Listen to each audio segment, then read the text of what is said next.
आपका लगभग 4 दिन से ब्लड चल रहा है। इसमें से ब्लड का स्ट्रक्चर के बारे में,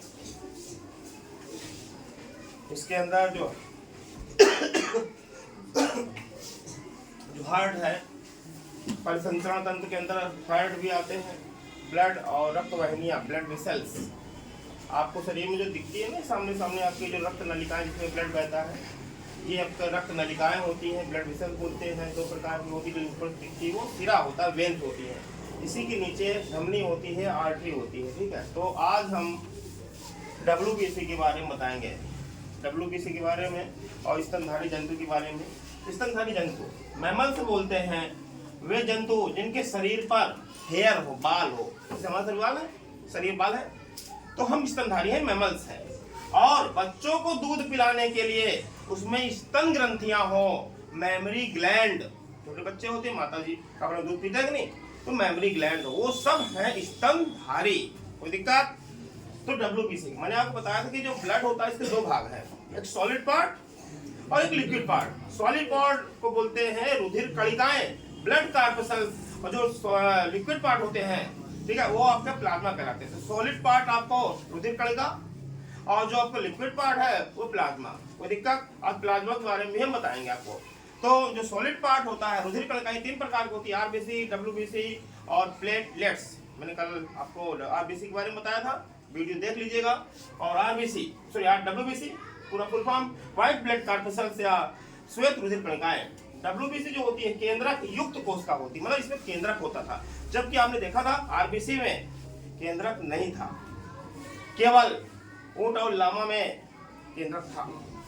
मनुष्य में प्रति घन mm ब्लड में WBC की संख्या होती 4000 से लेकर 11000 तक होती है, 4000 से 11000 तक, जबकि RBC की संख्या लाखों में थी, 50 लाख से 55 लाख थी नहीं।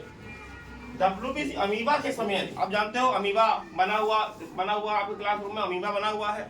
अमीबा की आकृति क्या होती है? अनियमित होती है। अमीबा एक ऐसा जंतु जिसकी आकृति प्रतिपल बदलती रहती है, तो इसी तरह आपकी WBC होती है, इसकी आकृति भी प्रतिपल बदलती रहती है। और WBC में हीमोग्लोबिन नहीं होता है, इसलिए ये रंगहीन होते हैं, कलरलेस होते हैं।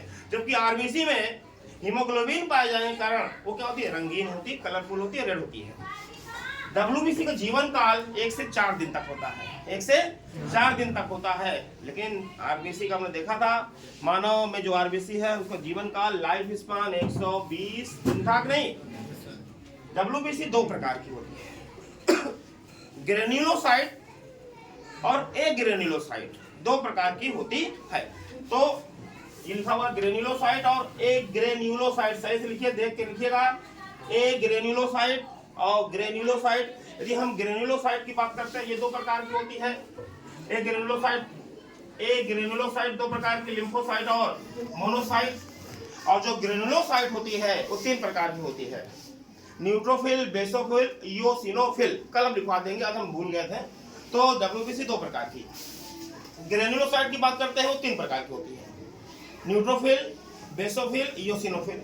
और जो एग्रेन्युलोसाइट होती है वो 2 प्रकार की होती है, मोनोसाइट और लिम्फोसाइट। कोई दिक्कत है? प्लेटलेट्स क्या? प्लेटलेट आकार में छोटी केंद्रक युक्त कोशिका होती है, इसमें भी केंद्रक विहीन कोशिका होती है, इसमें केंद्रक नहीं होता है, जो ब्लड जमने में क्या करता है? सहायता करता है। तो ना RBC में भी केंद्रक नहीं होता और प्लेटलेट में भी केंद्रक नहीं होता, लेकिन केंद्रक विहीन सेल होती है जो ब्लड के जमने में सहायता, ये इसका काम भी होता है ब्लड प्लेटलेट्स का, ब्लड क्लॉटिंग में सहायता। ब्लड क्लॉटिंग मतलब होता है ब्लड का जमना, ब्लड का जमना। याद रखिएगा, आपके शरीर में प्लेटलेट की संख्या कम हो जाएगी तो ब्लड जमने में दिक्कत होती है। तो डेंगू फीवर आपने सुना होगा, डेंगू फीवर, उसमें क्या होती है? ब्लड प्लेटलेट्स की संख्या क्या होती है? कम हो जाती है। डेंगू फीवर में ब्लड प्लेटलेट की संख्या पर क्या प्रभाव होता है? संख्या क्या होती है? ठीक है। ब्लड प्लाज्मा क्या है? महत्वपूर्ण भाग, ब्लड का 2 भाग, ठीक है। तो ब्लड के तरल भाग को प्लाज्मा कहते हैं। दूसरा है ब्लड प्लाज्मा, ब्लड का कमा लगा दीजिएगा, ब्लड का 55 से 60% भाग होता है। तरल जो भाग है प्लाज्मा 55 से 60% भाग होता है। ब्लड प्लाज्मा हल्का पीला, साफ, चिपचिपा और पारदर्शी भाग होता है। सामान्य रूप से प्लाज्मा में 90% जल 90% तथा कभी 90%, कभी 92%, 90-92 के बीच में चलता रहता है, यहाँ वेरी करता है 90 से 92। तो हमने 90 लिखा है, 92 भी आ जाए तो सही है। और 10% कार्बनिक और अकार्बनिक पदार्थ पाए। जो 10% बचा हुआ है उसमें कार्बनिक मतलब ऑर्गेनिक और अकार्बनिक मतलब इनऑर्गेनिक दोनों पदार्थ पाए जाते हैं। अकार्बनिक पदार्थों में हम बात करते हैं। अकार्बनिक पदार्थों में सोडियम के क्लोराइड, बाइकार्बोनेट तथा कैल्शियम, मैग्नीशियम, पोटेशियम के फास्फेट, सल्फेट, बाइकार्बोनेट व क्लोराइड आदि के आयन सूक्ष्म मात्रा में विद्यमान होते हैं। तो आपने देखा अकार्बनिक पदार्थों में ढेर सारी चीजें हैं। यही अकार्बनिक पदार्थ में जो आयंस हैं, इन्हीं आयंस के कारण आपने देखा होगा ब्लड क्षारीय होता है। जब आपने ब्लड चखते हो तो आपको हल्का नमकीन लगता है कि नहीं, खट्टा लगता है?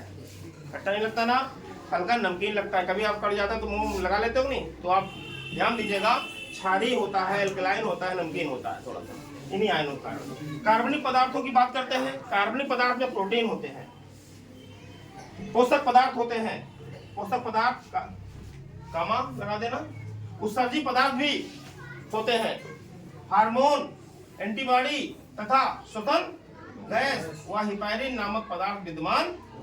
हिपैरिन भी इसी भाग में आता है, प्लाज्मा में ही हिपैरिन पाया जाता है। कल मैं हिपैरिन के बारे में भी बताऊंगा।